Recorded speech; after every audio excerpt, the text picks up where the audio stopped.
성령님께서 우리에게 주시는 말씀을 들으십시오. 오늘 말씀은 요나서 4장 1절에서 11절입니다. 요나서 4장 1절에서 11절입니다. 페이지로는 구약 1989페이지입니다. 1289페이지입니다. 교독으로 읽도록 하겠습니다. 요나가 매우 싫어하고 성내며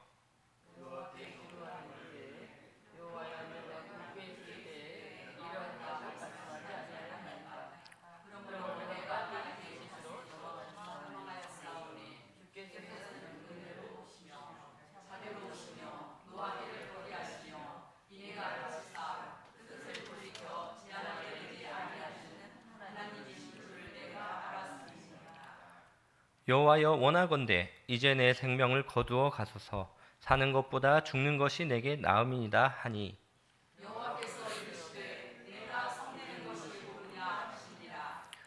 요나가 성읍에서 나가서 그 성읍 동쪽에 앉아 거기서 자기를 위하여 초막을 짓고 그 성읍에 무슨 일이 일어나는가를 보려고 그 그늘 아래에 앉았더라.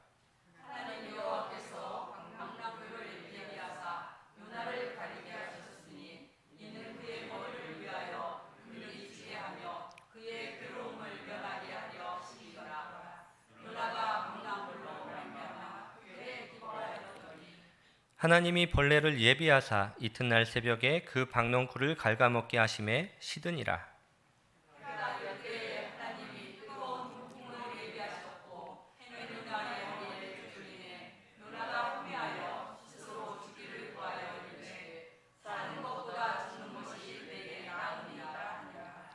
하나님이 요나에게 이르시되 내가 이 박넝쿨로 말미암아 성내는 것이 어찌 옳으냐 하시니 그가 대답하되 내가 성내어 죽기까지 할지라도 옳으나이다 하니라.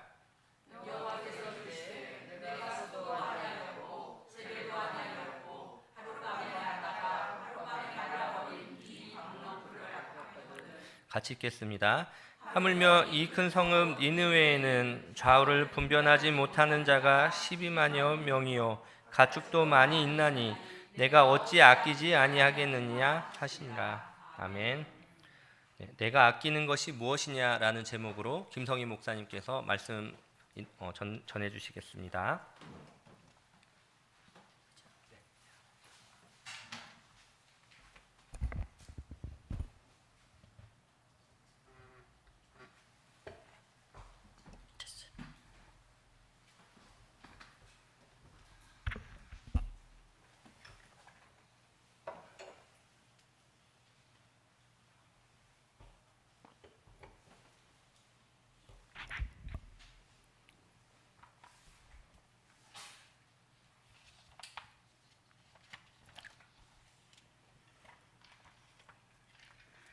이번 주간에 남원에서는 때 아닌 춘향이 영정 문제로 의회와 시민들에게 여러 갈등들이 있었습니다. 남원에서는 1931년부터 시작된 우리나라 최초의 지역 축제가 있는데 그것이 바로 춘향제입니다. 매년 5월 말에 5일간 열리고 있습니다. 그런데 남원에 춘향 사당이 있고 거기에 춘향 영정이 있었습니다. 그동안 걸려있던 영정을 그린 사람이 친일 작가 김은호씨다 하는 이유로 2020년도에 그 춘향 영정이 철거가 됐습니다. 그리고 그로부터 한 3년 가까이 걸쳐서 1억 7천만 원을 들여가지고 김현철 작가가 새로 춘향 영정을 그렸습니다. 한번 우리 영정을 한번 볼까요? 춘향 영정. 네, 왼쪽에 있는 춘향이가 김은호 작가가 그린 거고 이 오른쪽에 있는 춘향이가 새로 그린 겁니다. 어떤 게 더 마음에 드십니까? 네? 왼쪽. 예. 이 춘향이 모습을 보고 남원 시민들이 난리가 났어요. 아니 17세, 18세 정도 춘향이가 됐는데 저 오른쪽에 있는 춘향이는 너무 나이 들어 보인다. 사진 하나 더. 네. 어떻게 이 사진이 청순하고 곱고 기품 있는 그런 춘향이냐?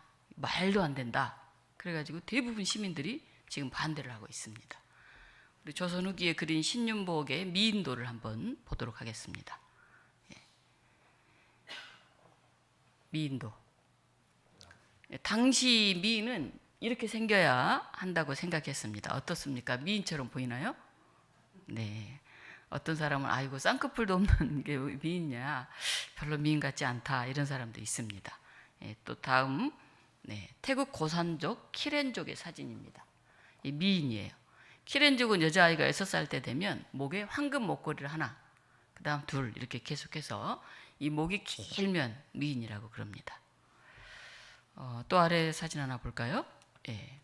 아마존 상류에 사는 이 조회족의 사진입니다. 턱에 나무 막대기를 끼웠어요. 총각들은 여자들에게 나무 막대를 깎아서 선물로 주기도 한다 그럽니다. 어떻게 아름답게 보이나요? 예.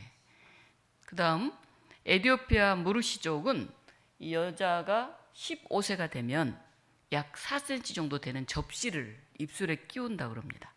그래서 점점 접시의 크기를 늘려가는데 접시가 크면 클수록 미인으로 여겨져 가지고 결혼할 때 신랑 측으로부터 소를 많이 받을 수 있다고 그럽니다. 아름다움에 대한 기준이 이렇게 많이 다릅니다. 종족마다 다르고요, 또 시대마다 다르죠. 사람들은 사는 지역에 따라서 또 환경에 따라서 서로 다른 관점을 가지고 있는 경우가 참 많습니다. 그런데 시간이 지나면 옛날에는 그게 아름다웠는데 지금은 그 아름다운 그 미의 기준이 바뀌기도 합니다. 세상은 굉장히 빠르게 변화하고 있는데 그 변화를 보지 못하고 여전히 이전 생각만 고집할 때, 자기 생각만 고집할 때 그것을 편견이라고 합니다. 진리를 추구하는 데서 가장 큰 적이 바로 이 편견입니다. 다 변했는데 자기는 변하지 않았어요. 그리고 그 생각을 여전히 가지고 있어요. 고집불통이거나 아집이 되기 쉽죠. 철학자 베이컨은 인간이 과학적이고 합리적인 판단을 하지 못하도록 만드는 그런 폐단인 편견이 4가지가 있다. 이걸 4가지 우상이라고 그렇게 말했습니다. 첫 번째는 종족의 우상입니다. 아까 이 미의 기준을 보듯이 그 종족들끼리만 모여서 생활하고 그렇게 사니까 그 한 종족, 때로는 한 민족 전체가 가지고 있는 편견이에요. 자기중심적으로 보는 거죠. 특히 유대인들이 그러했습니다. 자신들이 선민이고 다른 민족은 멸망당에 마땅한 그런 이방인이라고 그렇게 생각을 했습니다. 두 번째 우상은 시장의 우상입니다. 우리가 말한 이런 시장이죠. 교역하는 시장, 사람 관계에서 발생하는 편견이죠. 그래서 그 물건이 오고 가고 관계 속에서 이루어지는 통용되는 규정, 가치, 언어, 그걸 기준으로 세상의 모든 것을 판단합니다. 아메리카 땅을 발견하고 그 땅을 뭐라고 불렀나요? 신대륙이라고 불렀어요. 신대륙을 발견했다고. 그런데 이미 거기에서는 인디언들이 살고 있었습니다. 인디언 입장에서 보면 정말 어이가 없죠. 조상 대대로 살고 있는 자기들의 이 땅을 마치 아무도 없는 빈 땅덩어리 같이 신대륙을 남이 발견했다고. 발견한 게 아니잖아요. 주인이 있잖아요, 거기에. 인디언들은 사람 취급을 받지도 못했고 노예로 팔려가기도 했죠. 내 안경이 잘못되어 있으면 이 세상을 바로 볼 수가 없습니다. 그리고 이제 동굴의 우상, 동굴 안에서만 사니까 그 그림자를 실제인 것처럼 동굴 밖의 거를 알지 못하고 사는 이야기, 극장의 우상. 학문이나 학파, 어떤 극장에 가면 우리 관람자만 돼서 이렇게 그 연기하는 사람을 보잖아요. 그래서 무대 위에 그 메시지가 다 진짜인 것처럼 그 주류나 전통, 그걸 그냥 무조건 받아들이는 거, 그런 걸 극장의 우상이라고 하죠. 이 바리새인들이 그랬죠. 옛날부터 쭉 전해져 온 그런 어떤 이념, 종교적 신념, 그걸 무조건적으로 추정을 했죠. 편견이 무서운 것은 왜냐하면 사람을 함부로 판단해요. 그리고 합당하지 못한 잣대로 다른 사람을 심판해요. 입술이 그렇게 길지 않아? 너 문제야. 입술을 찢어서 접시를 넣으면 어떻게 될까요? 그런 폭력이 어디에 있습니까? 그런데 이게 언론의 힘이 중요합니다. 언론이 옳고 그름을 판단하고 또 사실을 그대로 전달해야 되기 때문에 언론이 굉장히 중요해요. 근데 권력이 바뀔 때마다 그 언론을 잡으려고 애를 쓰잖아요. 쿠데타를 일으키면 방송국부터 장악하잖아요. 그래서 엉터리 뉴스를 막 보내잖아요. 5.18 때도 그랬고. 그래서 오늘날 특히 언론에 종사하는 신문기자라든지 방송가라든지 이런 사람들이 이제 올바로 서야 되는데 쉽지 않죠. 권력의 눈치를 보면서 이제 이쪽 권력, 저쪽 권력이 바뀔 때마다 언론이 상당히 다른 방향으로 보도들을 하죠. 오늘 요나서 4장은 굉장히 짧은 분량의 책입니다. 그런데 이 책은 편견에 쌓인 당시 사람들의 모습을 아주 잘 보여주고 있습니다. 요나도 지독한 편견 속에 사는 사람 중에 하나입니다. 유대인은 옳다, 다른 민족은 그르다, 이방인은 개돼지나 똑같은 멸망당에 마땅한 사람들이다, 그렇게 생각했습니다. 더더군다나 당시 아시리아는 시시때때로 이스라엘을 괴롭히고 침략했던 나라예요. 심지어는 북이스라엘을 멸망시킨 나라죠. 우리나라로 말하면 일본과 같은 그런 존재입니다. 이스라엘 민족은 이방인들과 식사도 하지 않았는데 이 침략국인 아시리아는 얼마나 더 싫어했겠습니까? 그런데 요나에게 하나님이 놀라운 명령을 주십니다. 그 아시리아 수도인 니느웨에 가서 곧 망한다고 회개하라고 전하라는 거예요. 아니, 불이라도 내려서 전부 다 멸망해야 마땅한 그들에게 회개하라고 외치다니. 그들이 회개할 리도 없지만 혹시 회개해서 망하지 않는다면 그건 더 큰 문제다. 요나는 그렇게 생각했습니다. 오늘 요나서 4장 보면 그토록 가기 싫은 니느웨에 가서 대충 그냥 회개하라고 외쳤는데 왕을 비롯한 니느웨 사람 전부 회개를 합니다. 요나는 기뻤을까요? 속상했을까요? 오늘 요나를 통해서 우리들의 모습을 봅니다.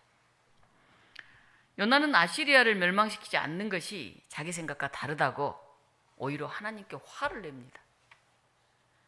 오늘 4장 1절입니다. 요나가 매우 싫어하고 성을 내며 하나님의 말씀에 귀 기울이고 왕과 온 백성이 회개를 하다니 너무 기쁜 일이다. 아, 나를 통해서 이 민족이 구원을 받았구나. 야, 역시 하나님은 자비와 긍휼이 대단하신 분이구나. 이렇게 고백해야 되지 않겠습니까? 그런데 요나는 오히려 자기의 악한 심보를 드러냅니다. 하나님이 기뻐 받으시는 일을 요나는 화를 내면서 불쾌해합니다. 하나님의 기쁨이 오늘 저와 여러분에게도 기쁨입니까? 하나님은 저걸 기뻐하실지 몰라도 나는 그렇게 못해. 혹시 우리 이렇게 생각하고 있지 않을까요? 두 번째 보면 요나는 하나님의 명령을 거절했던 사람이에요. 그 니느웨로 가서 전하라고 했는데 그 반대인 저 다시스로 도망갔잖아요. 그러다가 바다에 던져져서 죽을 뻔했잖아요. 그런데 하나님은 큰 물고기를 통해서 요나를 구원하셨죠. 그 큰 하나님의 사랑을 입은 사람이 바로 요나 자신입니다. 근데 요나는 그걸 잊고 있어요. 오늘 2절에서 요나는 말합니다. 다시스로 도망하였사오니. 지도 하나 보여줄까요? 네. 저기 오른쪽 아래에 이집트라고 돼 있죠? 그 위에 욥바라고 돼 있어요. 여기 요나가 살고 있는데 저 오른쪽 끝에 니느웨라고 까만 점이 있어요. 그치, 거기 가서 복음을 전하라는 거예요. 근데 요나가 어디로 갔냐면 저 끝에 있는 다시스 왼쪽 저 끝으로 있는 데로 가려고 배를 탔어요. 아니, 여기서 저 땅 끝까지 도망가려고 했던 거죠. 요나가 니느웨로 가라는 명령을 거부하고 다시스로 도망하려고 한 이유는 두 가지입니다. 하나는 다시스의 정확한 위치는 알 수 없지만은 이 스페인 남서해안 지역에 있는 도시로 그렇게 추정을 하고 있습니다. 당시는 이렇게 지구가 평평하다고 생각을 했어요. 둥근 게 아니라. 그러니까 이쪽 끝이 저쪽인 거죠. 요나는 스페인, 지금의 포르투갈인데요. 이렇게 세상의 끝이라고 생각하고 니느웨 반대편에 있는 지구에서 가장 먼 곳으로 지금 도망을 하려고 합니다. 이미 그 배를 타고 갔었죠. 이사야 66장 19절에는 내가 그들 가운데서 징조를 세워서 그들 가운데서 도피한 자를 열어놔라. 곧 다시스와 뿔과 활을 당기는 룩과 및 두발과 야왈과 또 나의 명성을 듣지도 못하고 나의 영광을 보지도 못한 먼 섬들로 보내리니 그들의 나의 영광을 문 나라에 전파하리라. 이렇게 나와 있어요. 두 번째는 이 다시스라는 이름은 이 재련소라는 뜻에서 나온 것 같습니다. 에스겔 27장 12절에는 이렇게 쓰여져 있습니다.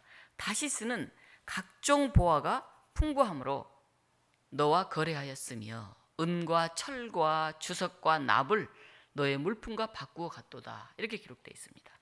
열왕기상 10장 22절에는 솔로몬 왕 때 얘기입니다. 왕이 바다에 다시스 배들을 두어 히람의 배와 함께 있게 하고 그 다시스 배로 3년에 한 번씩 금과 은과 상아와 온숭이와 공작을 실어왔음이더라. 이렇게 되어 있어요.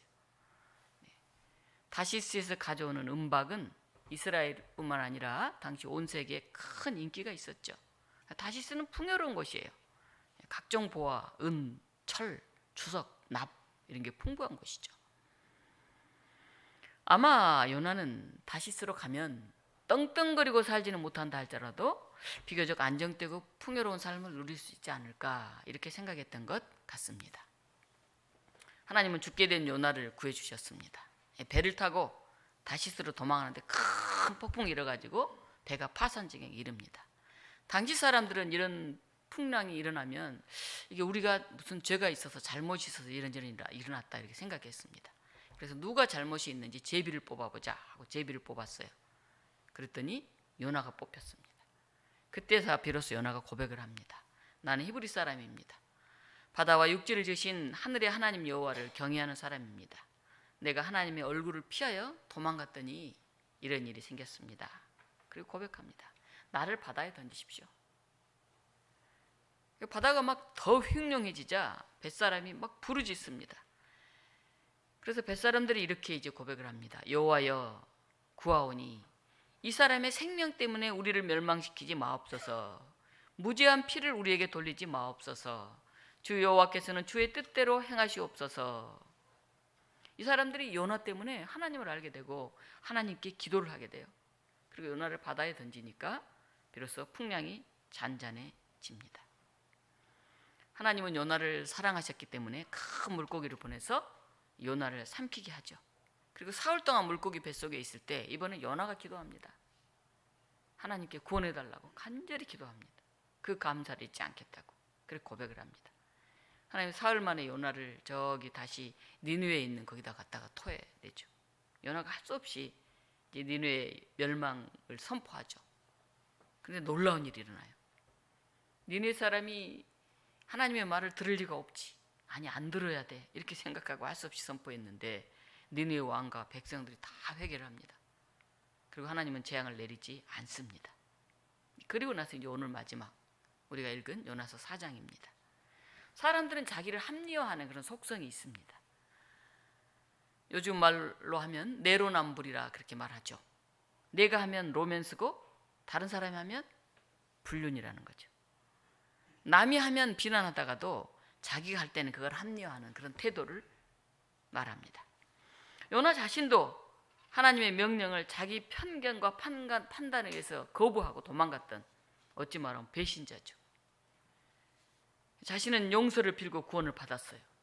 그런데 니느웨 사람들은 구원을 받으면 안 된다. 그 사람들은 멸망당해야 된다. 그렇게 생각하고 있습니다. 오늘 세 번째 보면 3절입니다. 요나는 하나님 앞에 투정을 부리면서 불평을 합니다. 이런 것보다 적반하장이라고 그러죠. 마치 어린아이와 같죠. 여호와여 원하건대 차라리 내 생명을 거두어 가소서. 사는 것보다 죽는 게 낫습니다. 아, 니느웨 사람이 얼마나 싫었으면 니느웨가 이제 구원받았는데 멸망하지 않았는데 아이 하나님 차라리 나를 죽여주세요. 이런 걸 보고 나 살기 싫어요. 이렇게 화를 냈겠습니까? 이방 민족에 대한 편견이 극에 달합니다. 한편으로 이해가 되지만 그래도 하나님의 뜻에 귀를 기울여야 되지 않겠습니까? 하나님의 뜻이 어디에 있는지, 왜 니느웨 사람까지도 하나님은 구원하시려고 하는 것인지. 요나는 하나님께 이렇게 화를 낸 다음에 니느웨 사람들에게 또 무슨 일이 일어나나 보려고 초막을 짓고 앉아서 구경을 하고 있어요. 혹시 또 다른 안 좋은 일이 일어나기를 아마 바랬겠죠. 하나님이 예비하신 박넝쿨로 요나의 더위를 식혀줍니다. 그래가 다음날 아침에 벌레를 보내서 그걸 싹 갉아먹게 만들어요. 다음날 해가 떠올라 요나의 머리에 쪼이자 혼미해서 요나가 또 펄펄 뜹니다. 아이 나를 죽여달라니까 왜 이렇게. 요나는 어찌 보면 참 다혈질처럼 보입니다. 물고기 뱃속에서는 하나님께 그렇게 간구하더니 이렇게 간구해서 2장 9절에 보면 나는 감사하는 목소리로 주께 제사를 드리며 나의 소원을 주께 갚겠나이다. 하나님께 감사하겠다는 거예요. 살려주시면 열심히 하겠다는 거예요. 그래 놓고는 그 아주까리 하나 마르게 했다고 이렇게 펄펄 뛰면서 또 죽여달라고 하지 않습니까? 살려주니까 옛날에 그 감사와 고백을 가만두게 잊어버렸습니다. 우리 인간들의 모습이죠. 어려울 때는 그렇게 붙들고 간구하다가 그 일이 해결되니까 다시 옛 모습으로 싹 돌아갑니다. 자기 목숨을 구원받은 자가 그늘을 가리는 그 박넝쿨이 시들었다고 이렇게 화를 낼 수가 있습니까? 오늘 6.25입니다. 한국 전쟁이 일어난 지 73년이 되는 해입니다. 일본의 식민지하에 있던 우리나라는 세계 이탈제된 후에 강대국들에 의해서 일본으로부터 해방이 되었습니다. 우리 힘으로 해방된 게 아니죠. 미국, 소련, 중국 이런 강대국들에 의해서 나라가 남과 북으로 나뉘어졌습니다. 강대국들은 자국의 이익을 실현해줄 우방을 만들려고 했는데 미국은 미국의 체제를 원했고 소련이나 중공은 또 자기들의 체제를 원했죠. 그래서 자신들의 체제를 지지해줄 사람을 지도자로 세우려고 애를 썼어요. 북쪽에서는 김일성이 그 역할을 했고 남쪽에서는 이승만이 그 역할을 했습니다. 자기 이익을 유지하기 위해서 우리나라가 필요했던 거죠. 북한은 나중에 분단된 조국을 하나로 통일한다는 명분으로 전쟁을 일으켰어요. 그 결과 동족 상잔의 비극이 일어났고 이산 가족의 아픔이 생겼죠. 유달리 한국 전쟁은 6.25 전쟁은 동족 상잔의 비극이라고 부릅니다. 왜 굳이 다른 나라 전쟁도 다 있는데 한국 전쟁을 꼭 동족 상잔의 비극이라고 부를까요? 보통 전쟁하면 군인과 군인이 싸워서 군인들이 죽어요. 물론 그 중에 이제 민간인들이 좀 죽기도 하죠. 그런데 우리 한국 전쟁은 군인만이 아닌 수많은 민간인들이 이데올로기에 의해서 살해됐어요. 아무것도 모르고 자기 아들 하나가 그냥 어떻게 하다가 그 사상 그게 뭔지도 몰랐죠. 당신은 그 사상을 가지고 나아갔는데 온 가족 할머니 애들까지 다 전멸당하는 거죠. 또 반대로 자기 남편 하나가 나는 여기 미국 그 입장의 편을 들었는데 또 저쪽에서 내려 또 다 죽이는 거죠. 우리 제주 4.3 항쟁 얘기를 들으면서 정말 그걸 알 수 있지 않습니까? 이데올로기 그렇게 무서워요. 뭘 알겠어요. 그 할머니나 아이들이. 그 청년이나 아버지는 조금 알겠지만 또 뭘 알겠어요. 막상 이렇게 해보니까 공산주의가 그렇게 다 좋습니까? 자본주의가 다 좋습니까? 아니잖아요. 다 장단점들이 있잖아요. 지금도 그 여파가 남아있어요. 빨갱이라고 하는 단어가 그 중에 하나입니다. 우리 남한에서는 빨갱이 하면 3대 4대까지 다 멸망하고 공무원도 되지 못하는 연좌제가 있어가지고 무시무시한 단어였어요. 우리만 그렇습니까? 북에서는 미제 똘마니 이 단어가 있으면 다 죽어요. 사람 죽이는 말이죠. 사회주의나 자본주의 이념, 사회주의가 다 나쁜 건 아니에요. 좋은 이념들이 많아요. 그중에서 우리가 받아들여서 하고 있는 일들이 많죠. 그래서 3인당이라든가 이런 당들이 많아요. 독일이라든가 유럽에서는. 자본주의도 수정 자본주의 계속 바꿔가지 않습니까? 내용들을. 그래서 우리가 취해야 될 부분들이 있는 거예요. 그걸 보고 연구하고 토론하고 할 수 있는데 그런 책 자체 보는 것마저도 다 금지시켰죠. 지금 이제 민주주의가 더 확대돼서 그런 일이 없어졌지만 말입니다. 어떤 하나를 절대시해서는 안 돼요. 서로 보완해서 민주적인 나라를 만들어 가야 돼요. 북조선 인민 민주주의 공화국이라고 하나요? 민주주의가 거기 있습니까? 땅이 나뉘어진 것보다 더 무서운 것은 이념으로 인한 갈등입니다. 이 갈등이 완화되지 않으면 언제든지 다시 전쟁이 일어날 위험이 있어요. 그러나 우리는 기억해야 됩니다. 평화는 결코 폭력이나 전쟁으로 만들어질 수가 없어요. 북한이 힘으로 밀고 내려왔지만 더 큰 갈등만 일어났지 않습니까? 우리나라는 수출 주도형 경제 성장을 이루어왔기 때문에 여전히 미국, 중국, 일본 등의 눈치를 보고 있어요. 완전히 자유로울 수가 없죠. 요즘 일본의 후쿠시마 핵오염수 방류 문제로 떠들썩합니다.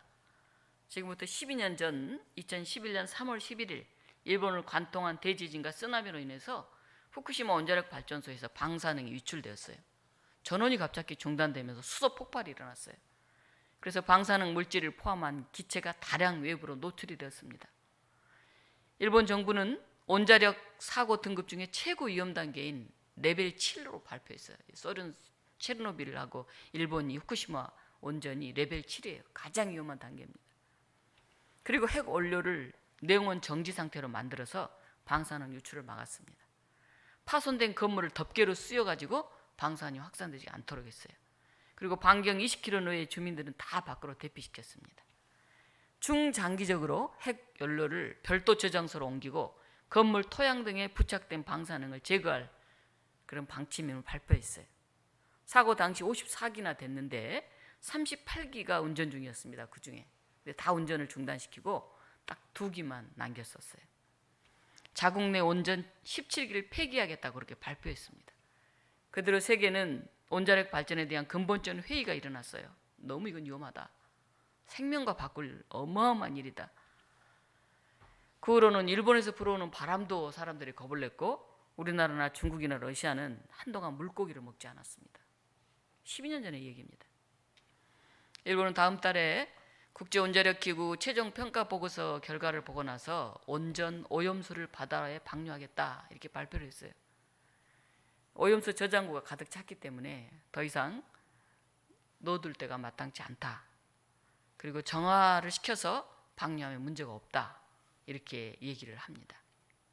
그런데 오염수를 처리하는 방법은 6가지나 돼요. 고체화시켜서 매립하는 방법도 있습니다. 그리고 전기분해 후에 방출시키는 그런 방안도 있어요. 안전한 방안들이 굉장히 많아요. 제일 값싸고 쉬운 방법이 바다에다 그냥 방출하는 방법입니다. 또 저장고를 좀 더 만들어서 당분간 더 보관할 수도 있습니다.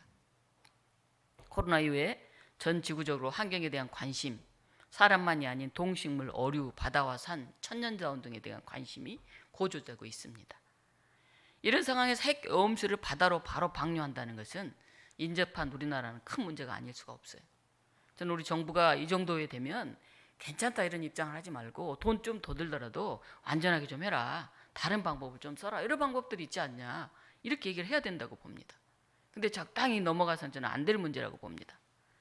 돈보다는 사람이 더 중요하지 않냐. 바다나 해양동물과 어초 이런 생명의 안전성을 지키는 게 더 중요하지 않냐. 이렇게 얘기를 저는 해야 된다고 봐요. 웬일인지 부쩍 일본에 대해서 옳은 소리를 못하고 있어서 굉장히 저는 속상한 생각이 듭니다. 잘못한 건 잘못했다고 하고 또 용서할 건 용서하고 그래야지 잘못 없이 회개 없이 어떻게 용서가 있습니까? 오늘 하나님 요나에게 물어봅니다. 요나서의 마지막 부분이에요. 10절 11절 여호와께서 이르시되 내가 수고도 아니하였고 재배도 아니하였고 하룻밤에 났다가 하룻밤에 말라버린 이 박농쿨을 아꼈거든. 하물며 이 큰 성읍 니느웨에는 좌우를 변변하지 못하는 자가 12만 명이요 가축도 많이 있나니 내가 어찌 아끼지 아니하겠느냐 하시니라. 하나님 물어봐요. 요나 네가 아끼는 건 뭐냐? 뭘 아끼는 것이냐 지금? 그렇게 묻습니다. 이 니느웨 안에도 좌우도 분별하지 못한 자가 12만 명이다. 뭐 어린아이라든지 뭐 이런 사람들이 많이 있겠죠. 가축도 많다. 박농쿨 하나 그 시들었다고 너 뜨겁다고 죽여달라 그렇게 나오는데 넌 뭘 위해 사냐? 물어보는 겁니다. 사람에게는 저마다 소중히 여기는 것이 있습니다. 대부분의 많은 사람들은 가정을 소중히 여기죠. 어떤 사람은 직장을 더 소중히 여깁니다. 그래서 결혼을 안 하는 사람도 있고요. 결혼했는데도 가정보다 직장만 너무 위해서 산다고 해서 갈등이 생기는 사람도 있어요. 어떤 사람은 꽃을 그렇게 소중히 여겨요. 어떤 사람은 진주나 금을 소중히 여기죠. 어떤 사람은 동물을 어떻게 소중히 여기는지 강아지 한 마리, 고양이 한 마리를 그렇게 소중히 여기는지 소중히 여기는 거 좋은데 부모보다 더 소중히 여기는 것 같아요. 어떨 때 제가 보면 여기서 우리는 큰 도전을 받습니다. 과연 나는 무엇을 얼마만큼 아끼고 살고 있는가? 내가 아끼는 그 우선순위는 뭔가 우리가 생각해야 됩니다. 요나는 한 생명을 온 천하보다 아끼시는 하나님의 마음을 몰랐어요.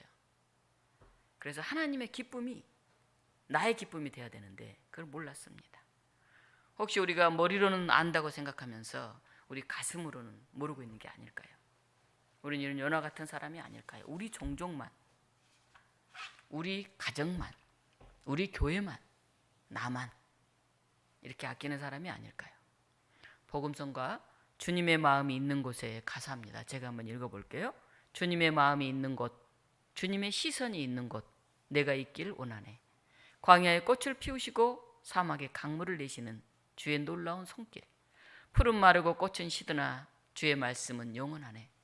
나의 마음 주의 성전이 되어 영원한 주의 말씀을 향해 주의 마음이 있는 곳으로 나의 삶 주의 말씀을 따라 이루실 주의 나라를 향해 주의 시선이 있는 곳, 주님의 마음이 있는 곳, 주님의 시선이 있는 곳 내가 있길 원하네.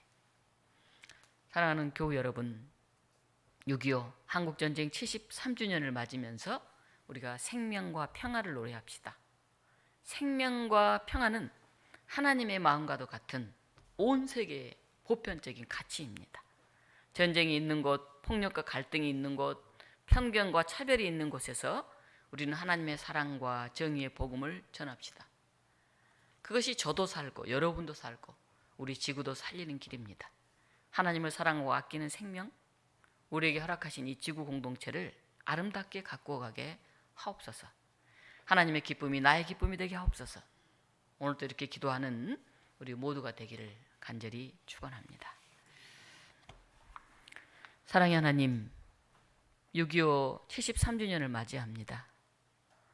이념과 체제 때문에 전쟁을 일으키고 사람을 죽이고 지금까지 그 이념과 체제로 인한 갈등이 계속되고 있습니다.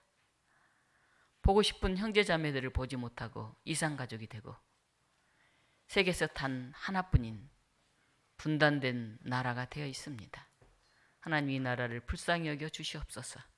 우리가 그 어떤 나라나 그 어떤 사상에 또 우리나라 우리 민족이라고 하는 거기에 매이지 않게 하시고 한 생명을 사랑하게 하시고 하나님이 기뻐하시는 그 일에 우리도 함께 동참하게 하여 주시옵소서. 우리에게 생명을 주시고 우리가 평화의 일꾼으로 살기를 원하시는 예수 그리스도 이름으로 기도하옵나이다. 아멘.